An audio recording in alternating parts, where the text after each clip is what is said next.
Olá pessoal, hoje então vou dar início à discussão das leis de Kepler. Tá? Então vou falar sobre as três leis empíricas de Kepler. Como eu contei para vocês lá na primeira aula, essas três leis são leis puramente empíricas. Tá? Então na época o que o Kepler fez foi simplesmente estudar os resultados do Tycho Brahe. Tá? Então o Tycho Brahe tinha lá uma enormidade de dados experimentais sobre a órbita dos planetas, tá? E o Kepler o que ele fez foi estudar esses dados em detalhe e interpretar esses dados. Tá? Então depois de muito trabalho, então, ele propôs essas três leis que são puramente empíricas e são três leis pro movimento dos planetas ao redor do Sol. Tá? Então a lei da gravitação de Newton, tá? Juntamente com a segunda lei de Newton, elas explicam então as leis de Kepler. São elas que dão um fundamento teórico, um entendimento mais profundo da física por trás dessas leis. Tá? E vale ressaltar também que as leis de Kepler elas melhoraram, tá, em diferentes aspectos a teoria heliocêntrica anterior a Kepler, que era a teoria de Copérnico. Tá? Então as órbitas para Copérnico, tá, então, que foi a primeira teoria heliocêntrica, com o Sol no centro e os planetas então se movimentando ao redor do Sol. Tá? E na teoria de Copérnico as órbitas eram circulares e a velocidade dos planetas era constante. Na teoria de Kepler, nas leis de Kepler, então, como a gente vai ver aqui, a velocidade dos planetas não é constante, a velocidade é variável, e a órbita dos planetas ao redor do Sol, de qualquer planeta, é uma órbita elíptica. Certo? Então, qual é a ideia da aula? Eu vou enunciar as leis, tá? Que são leis puramente empíricas, e na medida do possível, principalmente referente à segunda e à terceira lei, nós vamos tentar, então, mostrar que essas leis elas são simplesmente consequência das leis de Newton, tá? Da lei da gravitação de Newton. Bom, então, primeira lei de Kepler. Então, por enquanto, bom, já vou chegar aqui, tá? Já vou chegar aqui. Primeira lei. Eu vou escrever essas leis no quadro, porque, bom, é um tópico importante, as leis são importantes, então acho que vale a pena escrever isso uma vez no quadro. Tá? Então, as órbitas dos planetas. Tá? Então, a primeira lei de Kepler, ela se refere à geometria da órbita dos planetas, e ela diz que as órbitas dos planetas são elípticas. São órbitas elípticas com o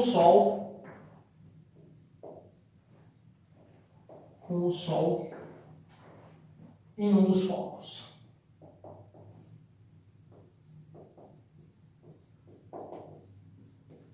Certo?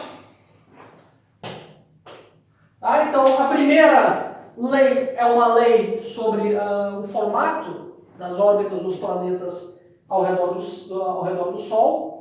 Tá? E, bom, essa é uma primeira diferença em relação à teoria de Copérnico, né? Que vinha antes da teoria de Kepler, que, bom, para Copérnico as órbitas eram circulares. Tá? Então esse é um primeiro ponto importante, uma diferença importante com relação a Copérnico.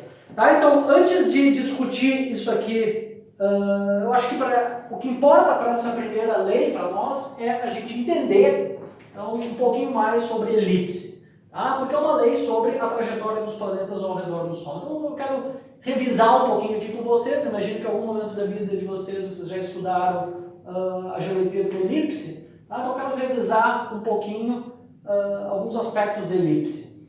Tá? E daí eu volto para a lei e vamos ver como é que é. Vamos estudar algumas características da órbita da Terra ao redor do Sol. Tá? Então essa é a proposta de estudo aí da primeira lei de Kepler. Certo? Então aí eu já fiz um desenho para me adiantar, já fiz um desenho, tá? Uma elipse é um lugar geométrico dos pontos, num plano, tá? Então aqui eu já desenhei meu plano cartesiano, o eixo X e o eixo Y, a elipse está situada aqui no plano do quadro.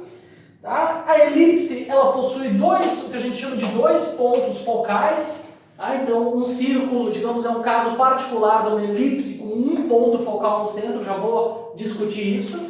Tá? Mas então a elipse possui dois pontos focais, tá? E aqui tem alguns parâmetros importantes, tá? Por exemplo, A é a distância, tá? Então a minha elipse está centrada em x igual a 0 e y igual a 0, tá? Aqui na minha origem, no meu sistema de coordenadas. Tá? A é o que a gente chama de semi-eixo maior da elipse, é a distância entre o ponto central, aqui o centro da elipse, e um dos vértices, tá? Até esse vértice aqui, esse aqui se chama um vértice da elipse. Tá? Então esse aqui é o semi-eixo maior. A distância entre o centro e um desses dois vértices aqui se chama, eu chamei de B, tá? Esse aqui é o meu B caligráfico aí. Tá? E esse aqui é o que a gente chama de semi-eixo menor, então essa distância aqui é o semi-eixo menor da elipse. E por último, um parâmetro também bastante importante é a distância entre o centro da elipse e um dos focos, tá? Que eu chamei de C. Tá? Isso é o que a gente chama de distância focal da elipse. Como todas essas quantidades são distâncias, todas elas, tá, por definição, são positivas. Certo? O que é? Tá? Então aqui, bom, já vou falar disso. Bom, pessoal, desculpem aí a imprecisão do desenho, tá? Porque já é difícil de desenhar uma elipse num quadro negro, tá? Já é difícil de desenhar uma elipse num papel. Tá? Num quadro negro é pior e num quadro branco é muito pior.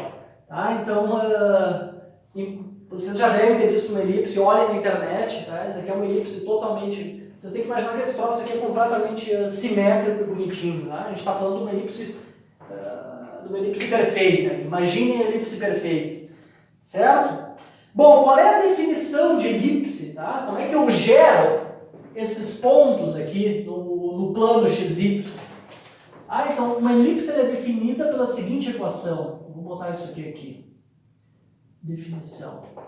Veja que eu defini duas distâncias, então se eu pegar um ponto qualquer da minha elipse, eu posso pegar qualquer outro.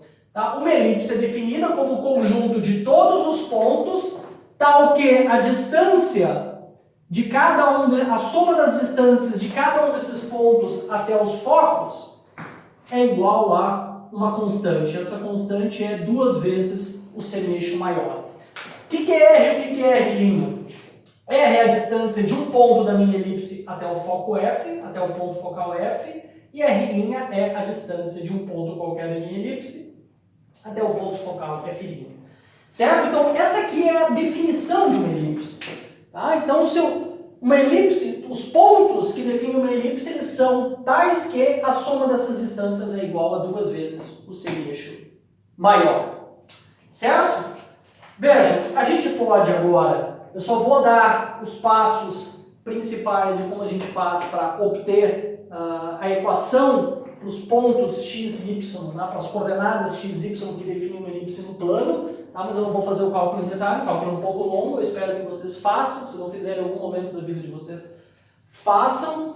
Eu só vou dar a receita, tá? Quais são os passos principais. Então, como é que eu faço para mim deduzir uma equação para as coordenadas x e y de uma elipse? Bom, eu tenho que partir da definição da elipse, que é essa equação. Então, isso aqui define uma elipse. Primeira coisa é expressar, então, R e R' em termos dos meus parâmetros A, B, C e das coordenadas x, y. Então, R é igual a... Veja, vou escrever isso aqui assim, ó. Essa aqui é a minha coordenada x e essa aqui é a minha coordenada y, tá? Esse ponto tem coordenada x e coordenada y. Veja, aqui eu tenho um triângulo retângulo, então R, tá? Então R ao quadrado vai ser essa distância ao quadrado, mas essa distância ao quadrado. Logo, R vai ser raiz quadrada, tá? Dessa distância ao quadrado. O que é essa distância? É x, a coordenada do ponto, mais a distância focal. Tá? Então, x mais a distância focal ao quadrado, e mais esse cateto aqui no meu triângulo retângulo ao quadrado, que é simplesmente y ao quadrado. Certo? E depois, R' vai ser da mesma maneira. Vejam, aqui eu tenho um outro triângulo retângulo, de modo que eu consigo expressar R' em termos de x e y, que é o que a gente quer fazer, porque eu quero partir daqui e chegar na equação da elipse. Tá? Então, desse triângulo retângulo aqui, eu obtenho que, vejam, o R' é raiz quadrada, veja, aqui é triângulo retângulo, né? Triângulo retângulo. R', então, é Raiz quadrada disso aqui, essa distância aqui é c menos x ao quadrado, c menos x ao quadrado, mais a coordenada y ao quadrado. Certo? Então assim eu expressei R e R' em termos de x e y. E por último tem uma relação importante que é o seguinte. Se o meu ponto se encontra aqui, tá? Se eu estou nessa coordenada exatamente aqui, ou seja, se x igual a 0 e y igual a b, o que acontece? Veja, quando eu estou exatamente aqui, significa que a coordenada do meu ponto é x igual a 0 e y igual a b. Nesse caso, R é igual a... Esse troço é completamente simétrico. Então, R igual a R'. Se R é igual a R', isso implica que R é igual a R', que é igual a A. Tá? E daqui eu obtenho que, usando agora quaisquer uma das duas expressões, que, vejam, eu estou exatamente na coordenada x igual a 0, y igual a b, então isso aqui vai ser igual a raiz quadrada de c ao quadrado mais b ao quadrado. Tá? Então, isso aqui tem que ser sempre satisfeito. Essa é uma relação entre os parâmetros a, b e c que tem que ser sempre satisfeita. Então, se eu elevar ao quadrado nos dois lados, eu obtenho que a ao quadrado é igual a c ao quadrado mais b ao quadrado. Pessoal, essa relação aqui é muito importante. Tá? Essa relação é muito importante porque ela conecta os três parâmetros da minha elipse, que é o a, o c e o b. Tá? Isso mostra, então, que uma elipse ela não é descrita por 3 parâmetros, mas por 2 parâmetros. Tá? Porque eu não posso descrever uma elipse a elipse não é descrita por 3 parâmetros independentes. Porque uma vez que eu defini 2 deles, se eu definir o c e o b, automaticamente o a é definido por essa equação. Se eu definir o a e o c, se eu disser, olha, a igual a 1 metro e c igual a meio metro, automaticamente o b é definido. Certo? Os parâmetros eles não são independentes, esse é um ponto importante. Bom, tá? Então eu tenho essa equação e o vínculo entre os parâmetros. Se vocês substituírem agora isso aqui dentro, elevarem dos dois lados ao quadrado e usarem esta relação entre os parâmetros, que é a parte que eu não vou fazer, que eu espero que se vocês, repito, se não fizeram na vida, façam, tá? Eu só estou explicando para vocês quais são os passos, então bota simplesmente substituir isso aqui, tá? Vai ter que tirar essas quantidades para fora da raiz quadrada, então tem que elevar dos dois lados ao quadrado, e no final do cálculo vocês vão ter que usar essa relação aqui entre os parâmetros. Se vocês fizerem isso, vocês obtêm a equação da elipse. Tá? Como é que é a equação da elipse? X ao quadrado dividido por A ao quadrado mais Y ao quadrado dividido por B ao quadrado. Isso aqui é igual a 1. Certo? Tá? Então, essa equação aqui, ela descreve exatamente esse formato elíptico no plano XY. Tá? Então, se vocês botam, olha, para x igual a 2 centímetros, então dados A e B, vocês querem saber, por exemplo, quais são as coordenadas y para diferentes valores de x, basta usar essa equação. Então, olha, para x igual a 1 centímetro, y vale tanto. Tá? Então, isso aqui são as coordenadas, essa equação define as coordenadas de todos os pontos que definem a minha elipse. Certo? Bom, tem ainda aqui um parâmetro que é muito importante para um terceiro parâmetro que se usa para descrever a elipse. Tá? Eu vou tentar continuar aqui, eu vou apagar a primeira lei de Kepler. Tá? Nós já vamos retornar para ela, então isso aqui é um parênteses para falar sobre as propriedades geométricas de uma elipse. Tá? Então, esse parâmetro se chama a excentricidade.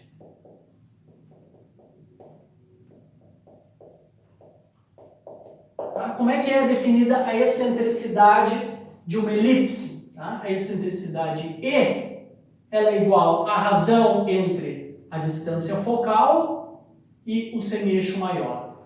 Tá? Essa aqui é a definição da excentricidade. Existem várias maneiras, usando agora essa equação aqui, eu posso escrever excentricidade de várias maneiras. Tá? Vou escrever ela da seguinte forma: excentricidade é igual a C vou usar agora aqui essa equação, isso aqui então eu isolo o C daqui, né? O C vai ser passo B ao quadrado para o outro lado, então o C é raiz quadrada de A ao quadrado menos B ao quadrado, isso é dividido por A, certo?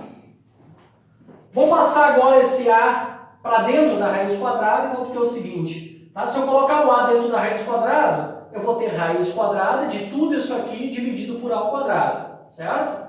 Então, vou ficar com o seguinte, isso aqui vai ficar raiz quadrada de 1 menos B dividido por A ao quadrado, raiz. Tá? Eu só coloquei o A ao quadrado para dentro da raiz. Tá? Um ponto importante que, por definição aqui, o meu A é, tá? Esse aqui é o semi-eixo maior, o B é o semi-eixo menor. Então, por definição, tá? Isso é importante aqui nessa expressão, o A ele é maior ou igual que B, o que implica que essa quantidade aqui é menor ou igual que 1. E desta forma, vejam, se isso aqui, então essa razão aqui, ela só pode variar entre 0 e 1, certo? O que significa que a minha excentricidade também está limitada entre 0 e 1. Certo? Então, a gente tem que a excentricidade é um parâmetro que se encontra entre 0 e 1. Tá claro, pessoal? Tá? Se eu tiver uma elipse assada, digamos, alongada ao longo do eixo Y, daí o B vai ser meu semi-eixo maior, daí eu tenho que dividir aqui por B. Tá claro? Tá? Mas, por definição, aqui o meu A ele é maior ou igual que B, o que implica que isso aqui é menor ou igual que 1. Tá? Até porque se isso aqui for maior que 1, eu vou ter raiz do número negativo, que é um número complexo, que não faz nenhum sentido físico. Certo? Vamos só para a gente entender um pouquinho agora a utilidade da excentricidade, ela de fato é útil, tá? Para nos dar uma ideia de como a nossa elipse é deformada. Tá? Ela é um parâmetro que nos diz, basicamente, tá? Como a elipse se desvia de uma... como o formato elíptico se desvia de um círculo. Tá? Então, para a gente entender um pouquinho melhor então, a utilidade desse parâmetro, tá? Então, veja, pessoal, que não é só um parâmetro que eu defini aqui como sendo a razão entre a distância focal e o semi-eixo maior. Tá? Eu quero ver agora qual é a interpretação geométrica, né? Que tipo de informação que essa excentricidade me dá. Tá? Então, vamos considerar, eu vou apagar aqui a equação da elipse, vamos considerar só dois. Isso aqui não vou usar. Vamos considerar dois limites, tá? Que a gente já vai entender para que serve esse parâmetro. Tá? Vamos considerar aí duas situações extremas, dois limites. A primeira situação extrema é A igual a B.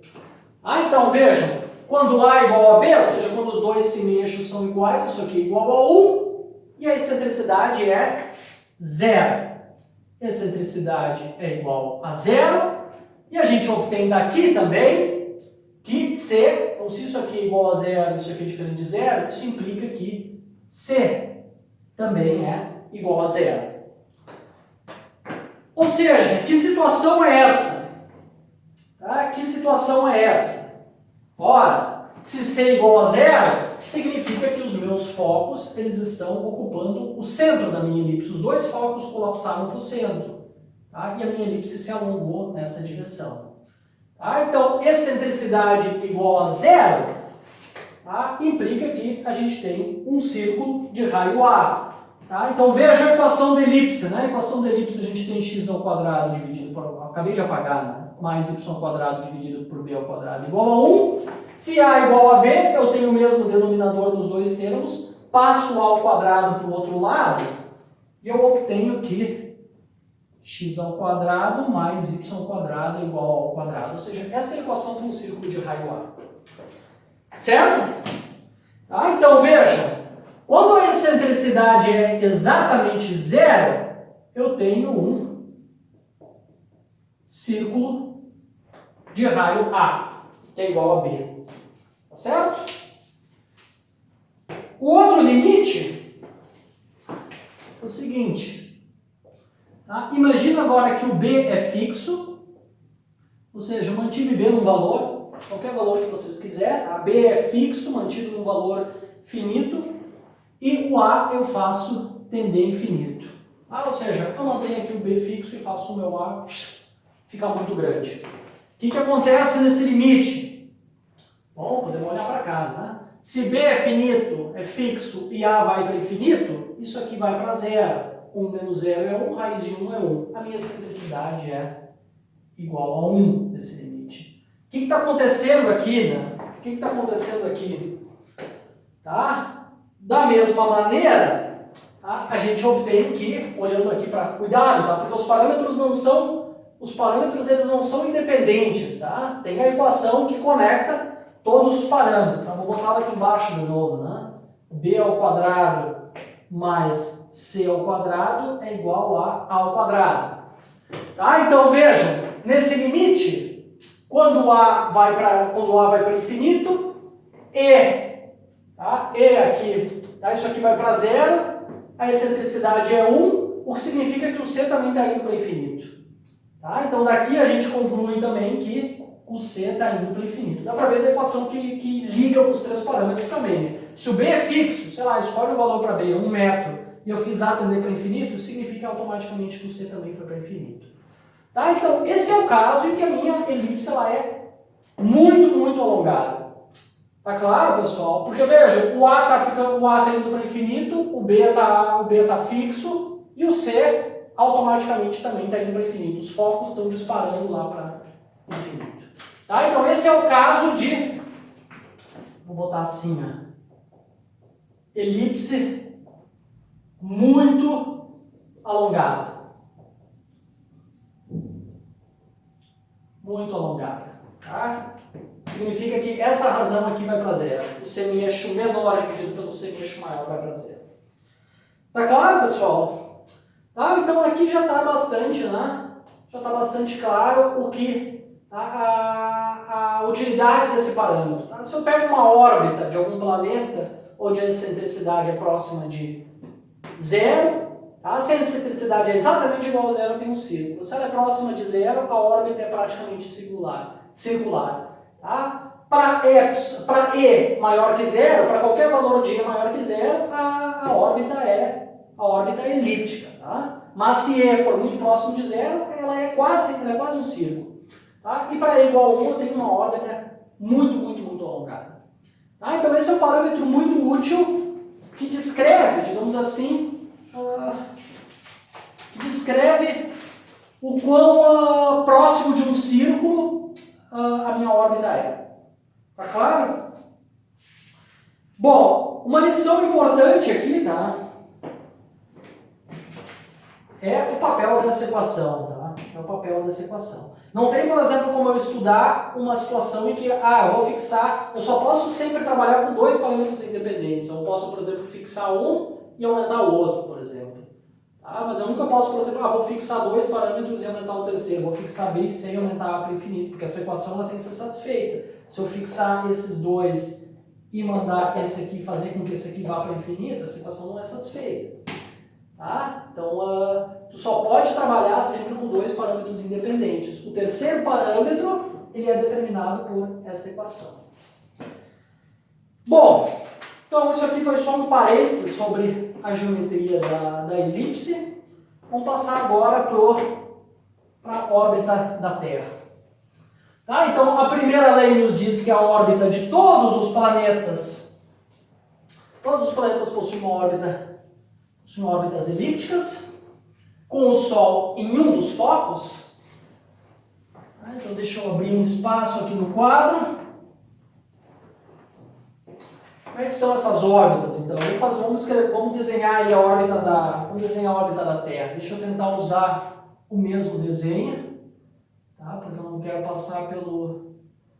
eu não quero desenhar isso aqui de novo. Tá? Embora depois eu vou ter que fazer um desenho, eu acho. Vou ter que desenhar isso aqui de novo, tá? Mas vamos tentar usar aqui o mesmo desenho. Tá? Então tem isso aqui, vamos só apagar isso aqui. Eu vou tirar os dois focos. Bom, os dois focos eu vou manter. Apagamos aqui também.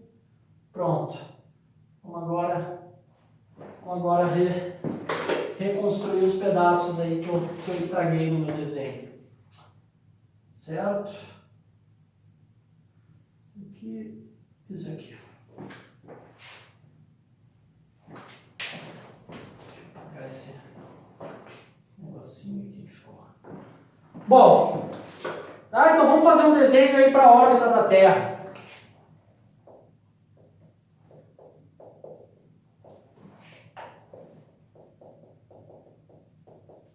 Tá, então, segundo Kepler, o planeta Terra tem uma órbita elíptica com o Sol e um dos polos.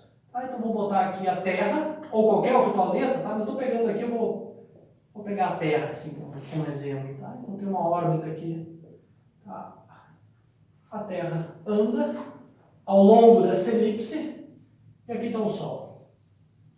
Tá? E aqui está o Sol. Tá? Então, essa aqui é basicamente a primeira lei de Kepler para a órbita dos planetas. Tá? Então, o planeta tem uma órbita elíptica, o Sol fica em um dos polos. Tá? Tem alguns parâmetros importantes na órbita da Terra e de qualquer planeta, né? Como, por exemplo, tá? O afélio e o periélio. Tá? O periélio, tá? É esse ponto aqui, quando o planeta se encontra nesse ponto, que é o ponto mais próximo do Sol, ele se encontra no periélio. Tá? E essa distância aqui, vamos botar aqui, ó. Tá? Vou botar aqui. Essa distância aqui eu vou chamar de RP. Essa minha caneta aqui já está indo para o saco. Tá? Então a distância entre o periélio e o Sol eu vou chamar de RP. E a distância aqui eu estou no... quando o planeta se encontra aqui, ele está no afélio, que é o ponto mais longe. Que é o ponto mais longe do Sol. Tá? Isso aqui, tá? Então isso aqui é a distância do Sol até o planeta no periélio, e isso aqui é RA. Essa distância aqui, a distância entre o Sol e o planeta quando ele se encontra no afélio, eu vou chamar de RA. Certo? Tá. Bom, o que eu quero fazer? Veja, aqui tem o segundo foco, né? Eu botei aqui só para constar, o Sol ele ocupa um dos dois focos. Para a Terra, os valores do RP e do RA, ou seja, da distância do Sol até o planeta Terra, esses valores são conhecidos. Tá? Então, RP vale 1,471 vezes 10 na 11 metros. Tá? E o afélio, a distância no afélio vale 1,52. 1 vezes 10 na 11 metros. Certo? O que eu quero fazer? Partindo desses dados aqui para a órbita da Terra, eu quero saber quanto é que vale a excentricidade da órbita da Terra. Tá? Já dá, olhando para esses dados aqui, vejam que esses dois números são muito próximos, já dá para imaginar que a órbita da Terra ela é quase circular. Nós vamos calcular a excentricidade partindo da distância até o planeta Terra no afélio e no periélio. Veja, esse aqui é o meu A, né? O meu semi-eixo maior da órbita elíptica da Terra. Isso aqui vale, então, a distância do periélio até o afélio vale 2A.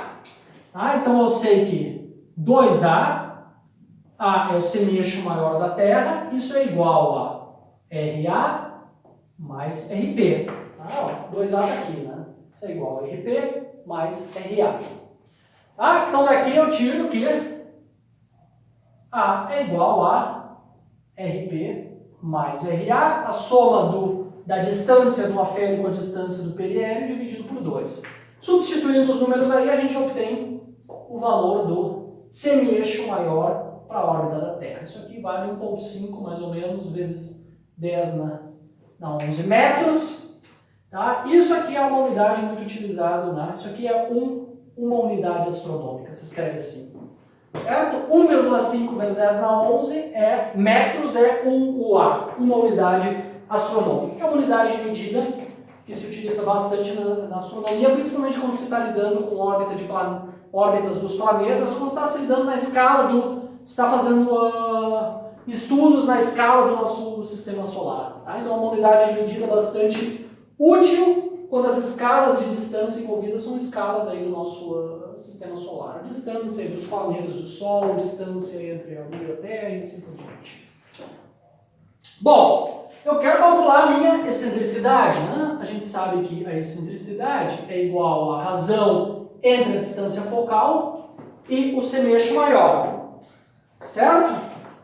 O semeixo maior a gente já sabe em termos do periélio e do afélio, tá? Agora, a distância focal, a gente sabe, por exemplo, daqui, tá? A gente sabe, tá?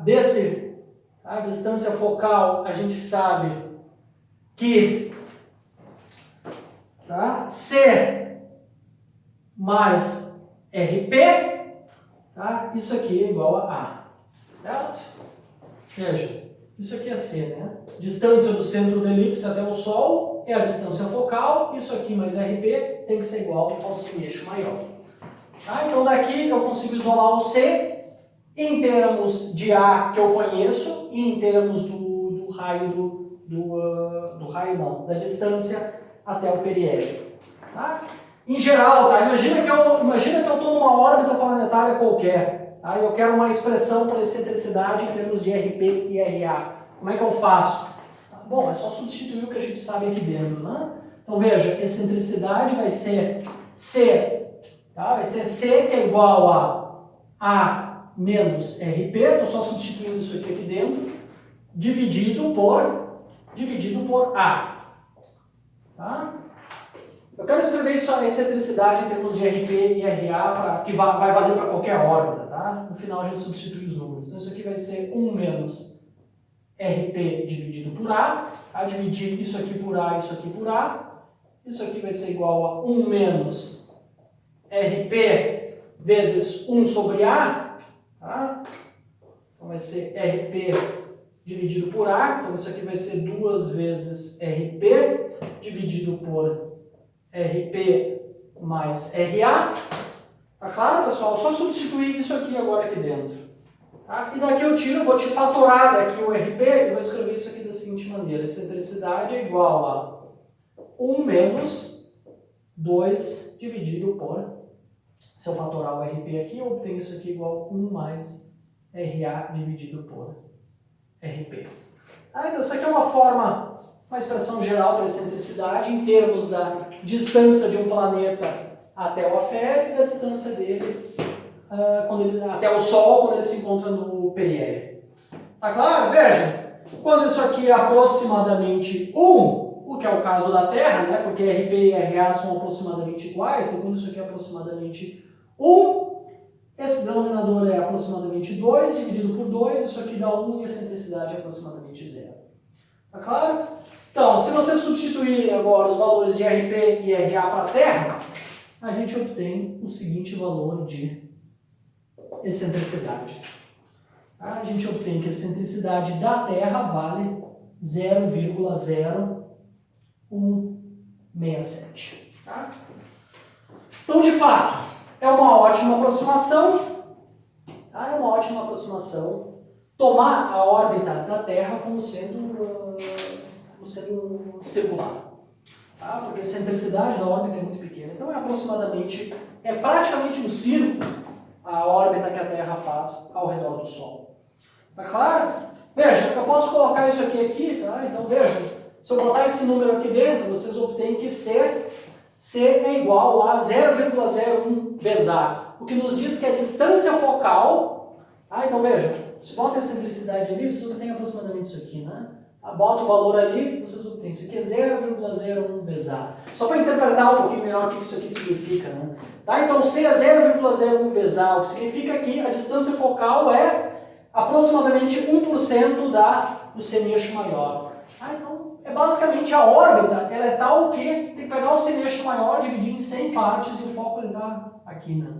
Tá? Divide isso aqui em 100 partes e coloca o foco na primeira partezinha aqui. Tá? O foco está praticamente no centro. Certo? Vejam, deixa eu só colocar aqui uns outros dados para vocês verem. A maioria dos planetas tem excentricidades muito pequenas, tá? Em suas órbitas. Existem algumas exceções. Deixa eu só colocar aqui 3 exemplos para vocês, para a gente não ficar só na Terra. Tá? Então, Vênus, por exemplo, a excentricidade de Vênus é aproximadamente igual a 0,0068. Tá? Então tem uma excentricidade quase 10 vezes menor que a órbita da Terra. A órbita de Vênus é ainda mais circular do que a órbita da Terra. Depois, Júpiter.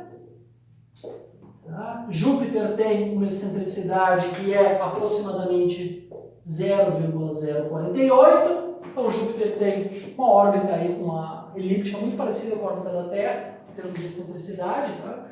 E Mercúrio. Tá? Mercúrio tem uma excentricidade que é aproximadamente igual a 0,206. Tá?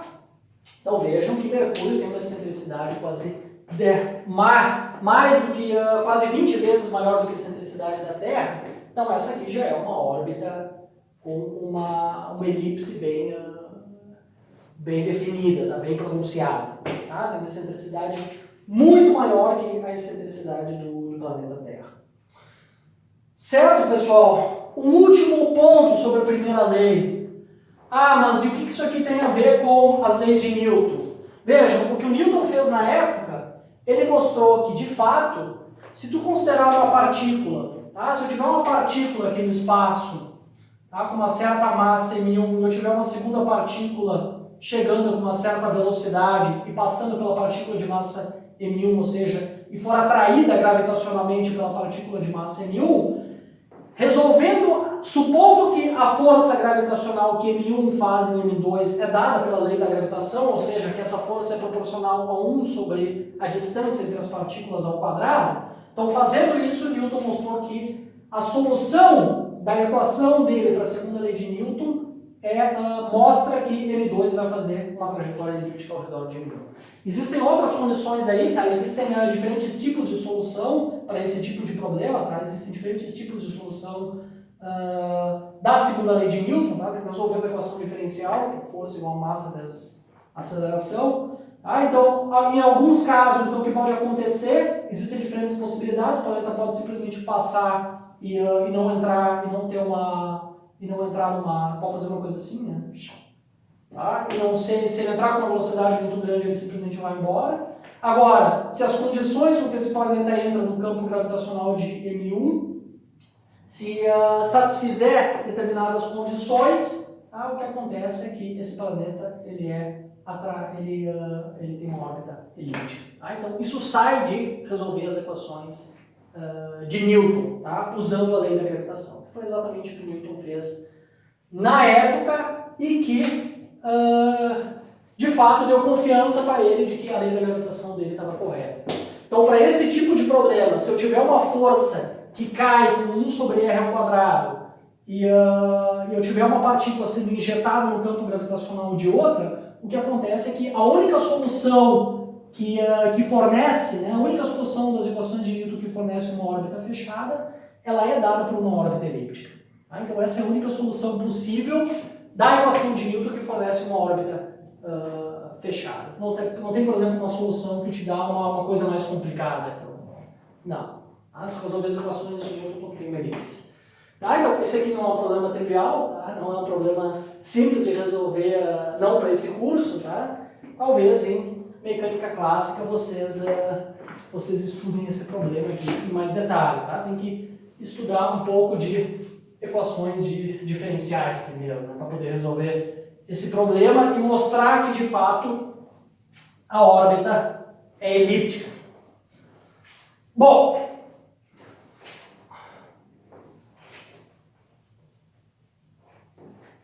eu quero discutir também ainda, nesta aula, a segunda lei de Kepler.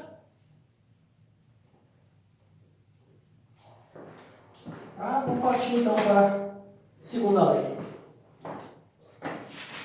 Tá? Então, a segunda lei de Kepler, ela diz o seguinte. ela diz que a reta, eu vou escrever aqui, a reta que liga um planeta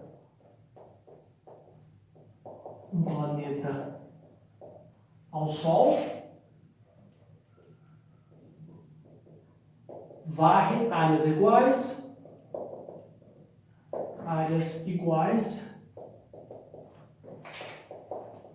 em intervalos de tempo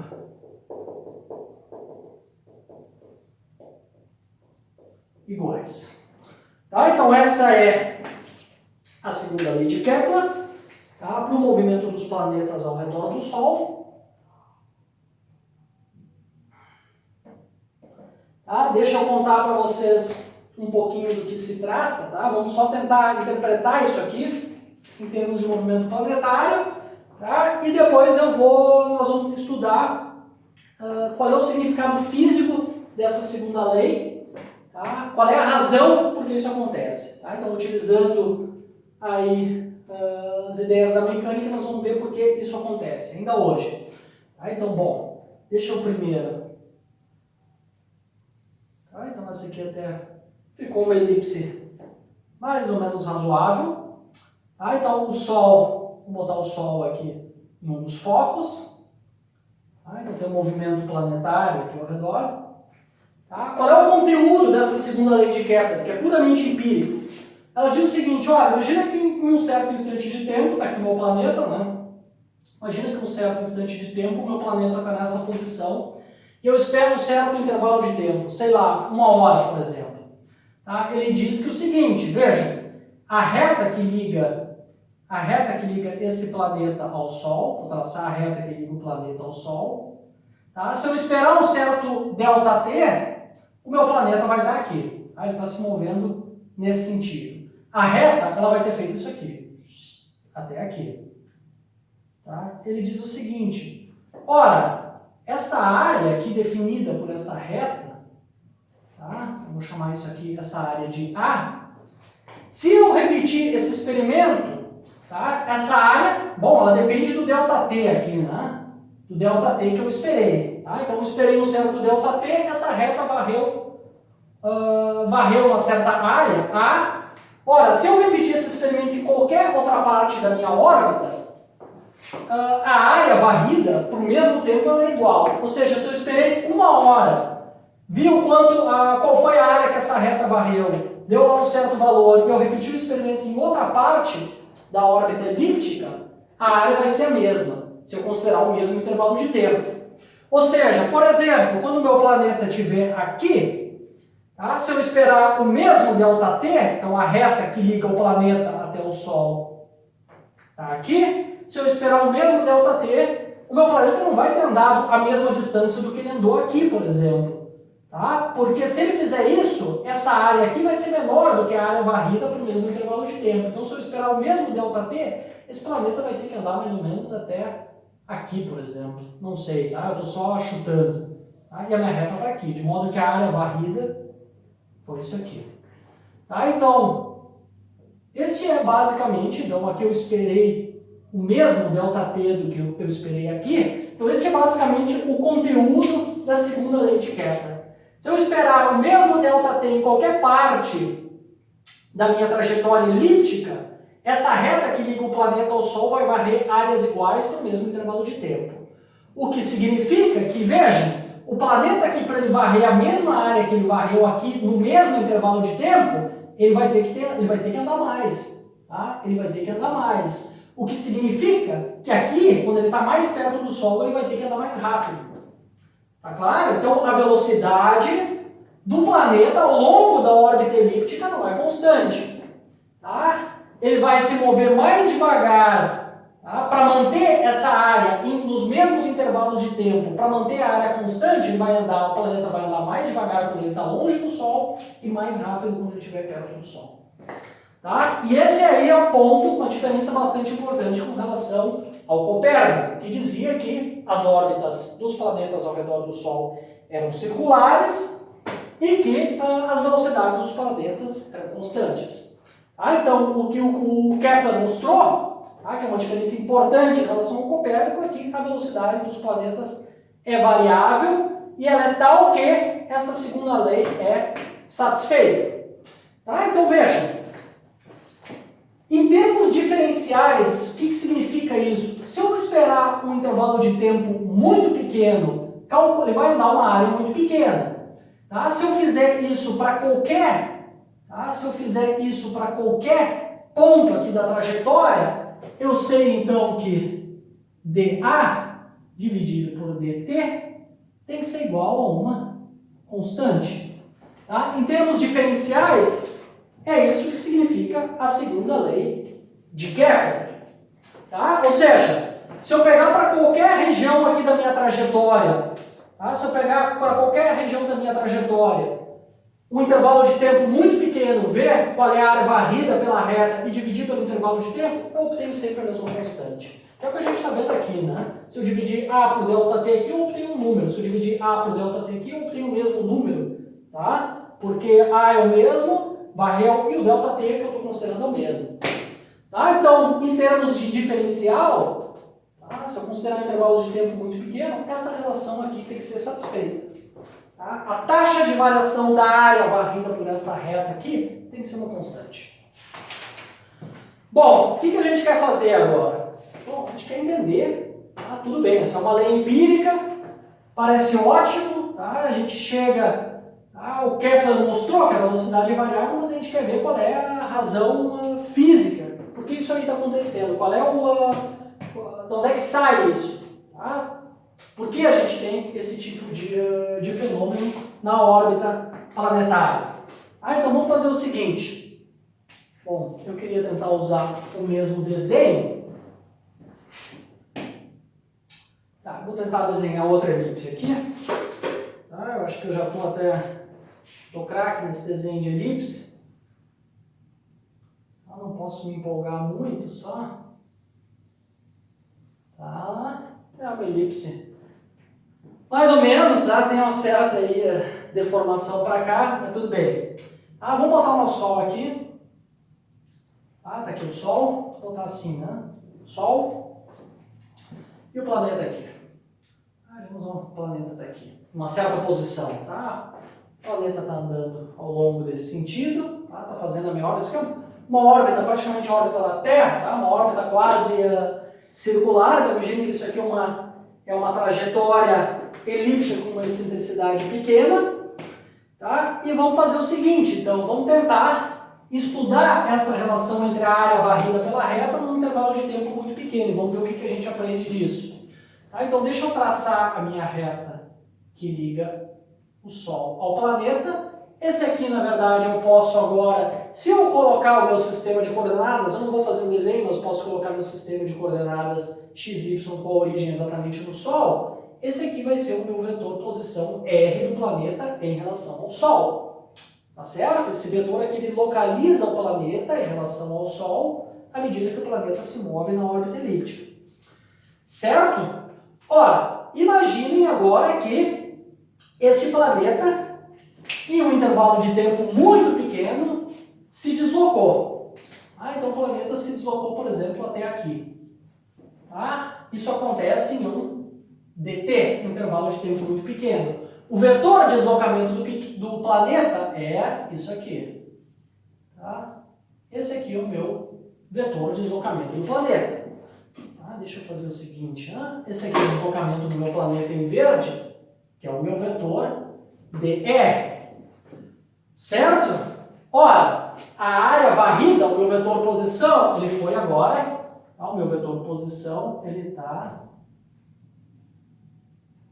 Esse aqui ficou feio, mas vocês devem ter entendido a ideia. O vetor posição agora está aqui, e a minha área varrida é isso aqui.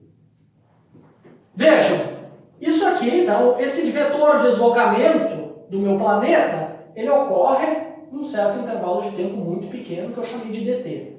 Tá claro, pessoal? Está lá a órbita, eu espero 1/1000º de segundo e vejo quanto o meu planeta se deslocou. Esta área aqui preenchida, tá? Eu vou chamar de dA. Vai ser uma área muito pequena, porque o o meu DR, o meu DT é muito pequeno, tá? Eu estou exagerando aqui na minha figura, tá? Mas essa vai ser uma área que é muito pequena, vai ter sido deslocado muito pouco, porque esse DT é tão pequeno quanto eu quiser. Então essa área aqui, ela é infinitesimal, porque o deslocamento ele é muito pequeno.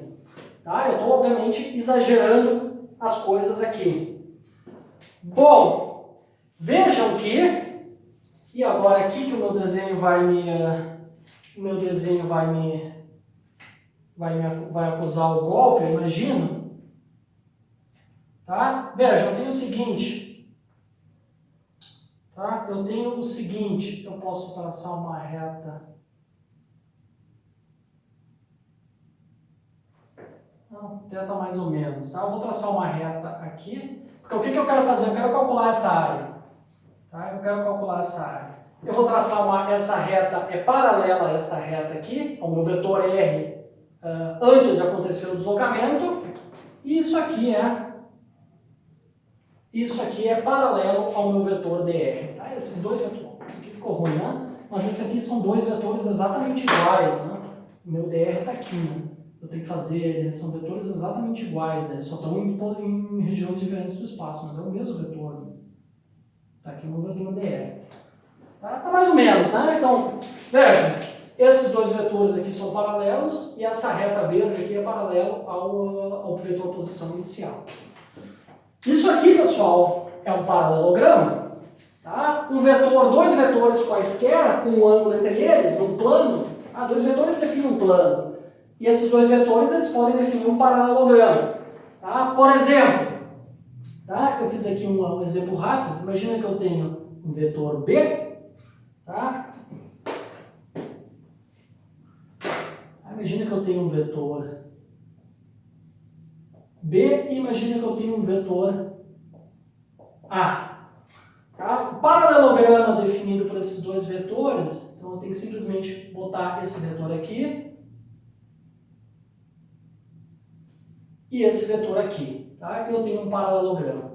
Se vocês lembram, tá? Lá da física 1, tá? Então, esse paralelograma, ele tem uma certa... Esses dois vetores, então, definem um paralelograma com uma certa área A.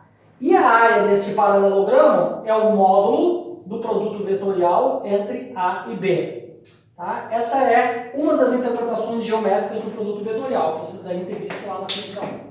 Tá claro, pessoal? Isso aqui vale para quaisquer dois vetores, né? Que formam um ângulo, quaisquer dois vetores. Tá? Com origem comum, eles definem um paralelograma. E a área desse paralelograma é dada pelo produto vetorial entre os dois vetores. Ora, eu posso usar essa informação geométrica agora para calcular a área desse paralelograma. E daí obter a minha área DA. Tá? Vejam, DA vai ser o que dessa minha figura aqui? Eu vou continuar aqui, tá? Vou continuar aqui. DA, vou apagar isso aqui por enquanto. Tá? Mas mantenham isso em mente. DA vai ser o quê? Vai ser igual à área do meu paralelogramo definido pelo vetor DR e pelo vetor R. Veja, esse vetor R e o meu vetor DR definem um paralelogramo. Então vai ser a área desse paralelograma, que vai ser R vetorial DR, dividido por 2. Certo? Porque aqui eu tenho dois triângulos, né? Eu posso dividir um paralelogramo em dois triângulos. A mesma coisa que eu tenho aqui, né? Tem esses dois triângulos. E eu quero exatamente a área de um desses triângulos. Então eu tenho que pegar a área do meu paralelograma, que é o produto vetorial entre esse vetor e esse vetor, e dividir por 2. Então vejam.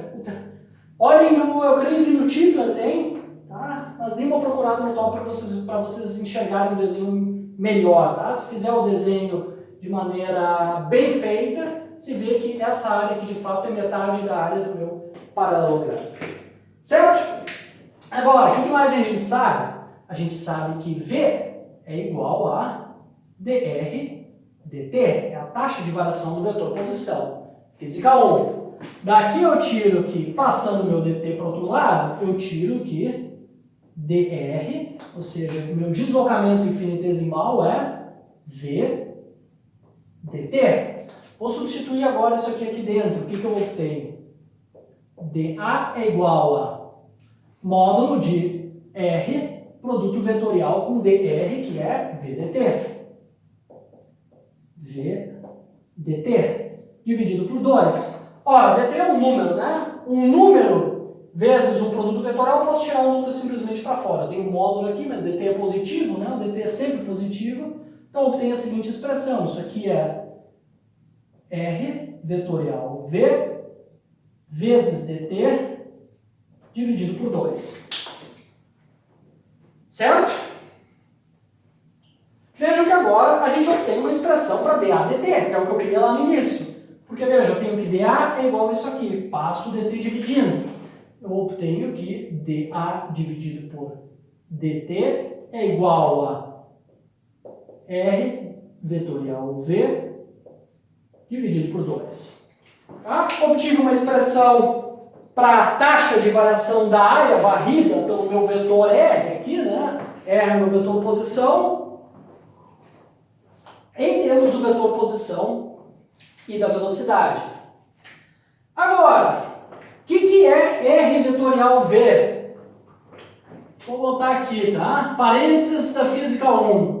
O que é o momento angular, né? De um corpo, tá? Executando um movimento. O que é o momento angular em relação de um corpo em relação a um certo ponto? O momento angular L é o que? A massa do corpo, R vetorial V. Física 1. Tá? Então, essa quantidade aqui não é nada mais, nada menos do que o módulo. Tá? Então, o módulo do momento angular, tem que só tomar o módulo disso aqui, vai ser a massa vezes o módulo desse produto vetorial. Claro? Veja, isso aqui é a definição, o momento angular é o vetor, né? Então, isso aqui é a definição do momento angular. O módulo é isso aqui. Então, eu obtenho que o módulo de R vetorial V é simplesmente o módulo do momento angular dividido por ele. E a gente chegou que dA dt é igual ao módulo do momento angular dividido por 2 vezes a massa. Tá? É só substituir essa quantidade aqui na minha equação. Tá claro, pessoal?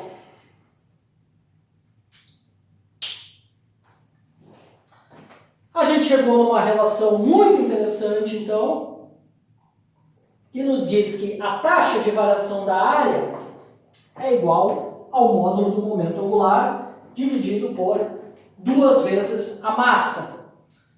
Ora, tá? O que a gente pode tirar daí? Primeiro, o Kepler ele obteve que, tá? De acordo com a segunda lei de Kepler, isso aqui é constante, o que imediatamente implica que ele é constante. Nós vamos tentar entender isso aqui em termos da mecânica. Temos o que a gente aprendeu na física 1. A força gravitacional que o Sol faz no planeta é o seguinte vetor. Tá? Não tem mais aqui outra cor para desenhar, mas essa força gravitacional, vejam, ela possui essa direção e sentido. Ela é o que a gente chama, e vocês vão ver muito isso em física, uma força central. Tá? Porque ela aponta em direção a um centro de força. Tá? Então, essa é a direção e o sentido da força gravitacional. Ora, lembrem da física, então como é que vai ser o torque dessa força gravitacional? O torque da força gravitacional vai ser igual a R vetorial força gravitacional. Física 1. Tá? Esse é o torque em relação à posição do Sol. Da mesma maneira que eu estou calculando o momento angular em relação à posição do Sol. Porque o vetor R, ele localiza o planeta em relação à posição do Sol.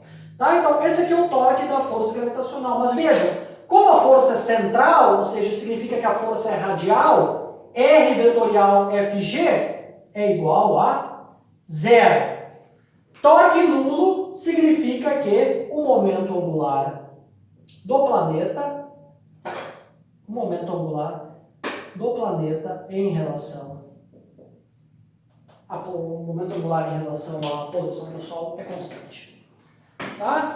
Física 1 e, bom, equilíbrio mecânico. Tá? A gente discutiu isso aqui lá nas nossas primeiras aulas de equilíbrio mecânico. Então, a única força que atua no planeta é a força gravitacional. Essa força não faz torque, logo o momento angular do planeta é constante. E esta é a razão de por que a taxa de variação da área varrida pelo planeta é uma constante. pura e simplesmente devido ao fato de que o momento angular do planeta se conserva, é constante, e isso decorre do fato de que a força gravitacional é o que a gente chama de força central. Guardem isso aqui, tá? Guardem isso aqui que vai ser muito importante no curso de física. Tá claro? Ah, então isso explica a lei das áreas de Kepler, tá? Em termos mais fundamentais, em termos aí de princípios que a gente conhece da mecânica. Tá? Então a conclusão é que a lei das áreas de Kepler, ela decorre simplesmente da conservação do momento angular. Certo? Veja, a gente pode também agora obter certas relações, tá, entre as velocidades, por exemplo, em diferentes pontos da órbita elíptica. Tá? Então, por exemplo, como L é constante, como o momento angular, tá? Então o momento angular do planeta se conserva, eu sei que o módulo do momento angular em qualquer ponto da órbita tem que ser o mesmo. Tá? Então, por exemplo, no afélio, o que eu vou ter no afélio? Né?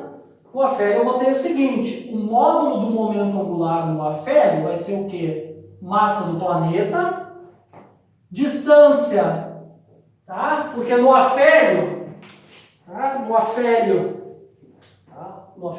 o planeta ele está aqui. Vejam, a velocidade no afélio ela é isso aqui, vou chamar de VA, e forma um ângulo de 90 graus com vetor posição. Isso aqui é simplesmente o nosso RA, que é o módulo do vetor R. Tá? Então essa aqui é a posição do planeta no afélio. Tá? Então o módulo do momento angular vai ser o módulo do vetor R, que é o nosso RA, que é a distância do planeta ao Sol no afélio, módulo da velocidade no afélio, seno do ângulo entre o vetor R e o vetor velocidade, que é 90 graus. Tá? Então isso aqui é igual a 1. No periélio, o que a gente tem no periélio? Vou escrever assim, momento angular no periélio vai ser igual massa do planeta, distância do planeta até o Sol no periélio, então o periélio é o ponto em que o planeta se encontra o mais próximo possível do Sol. A velocidade do periélio vai ser maior do que no afélio, então eu vou chamar isso aqui de VP. Tá? E, bom, esse ângulo aqui é 90 graus, porque, pessoal, a velocidade ela é tangente à trajetória. E nesses dois pontos, tá? E somente nesses dois pontos, é que a velocidade ela forma o ângulo de 90 graus com R. Tá? Cuidado, o ângulo entre o vetor R e a velocidade não é trivial nos outros pontos, né? Não é 90 graus. Ele só é 90 graus no caso em que a órbita é circular, então eu tenho uma órbita elíptica. Então, por isso que eu peguei esses dois pontos, tá? Porque são os dois pontos simples, em que eu tenho um ângulo simples entre a velocidade e o vetor R. Então, aqui, de novo, a velocidade é tangente à trajetória. Então, se eu pegar um ponto aqui, a velocidade está para cá, tá? O vetor R está aqui, o ângulo é completamente não trivial, tá? Não tem como eu dizer qual é o ângulo. Não sei se está claro essa questão. Esse é um ponto importante.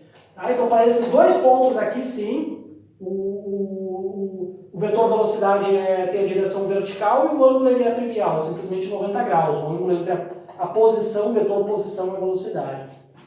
Tá? Então, no periélio eu vou ter massa do planeta, distância do planeta ao Sol no periélio, velocidade no periélio, de novo, seno de 90 graus, que é igual a 1.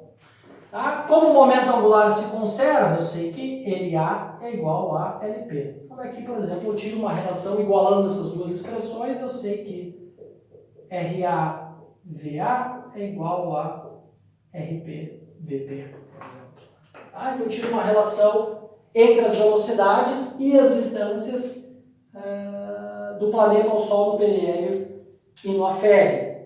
Tá? Então, por exemplo, quando isso aqui diminui, ou seja, quando eu estou no periélio, veja, essa igualdade tem que ser satisfeita, porque o momento angular se conserva. Então, quando isso aqui diminui, ou seja, quando eu estou muito perto do Sol, a velocidade vai ter que aumentar, tá certo? Tá? De modo que essas duas coisas sejam iguais. Aqui, né, isso aqui tem que ser igual, né, o momento ele tem que ser igual em qualquer ponto da trajetória. Então, quando eu estiver mais perto do Sol, o raio vai diminuir, mas a velocidade então vai ter que aumentar. quando eu estiver mais longe do Sol, o R, né, vai ter que aumentar. Isso aqui é específico para o PLL e para o afélio, mas em geral eu vou ter M, módulo do vetor R, velocidade, sendo de um ângulo não trivial. O que interessa é que quando eu estou longe do Sol, o R é grande, tá, e o V vai ter que ser pequeno. Então, longe do Sol, o planeta se move mais devagar. Perto do Sol, o R é menor e o V é maior. Então, perto do Sol, o planeta se move mais rápido.